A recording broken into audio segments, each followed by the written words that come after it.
Anlayın buyur be. Tamam ha.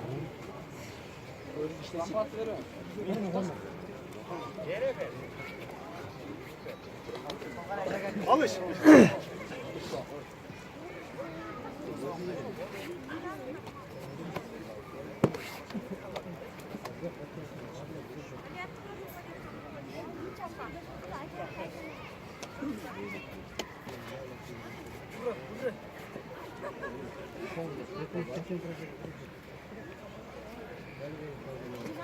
Almadım atmayın.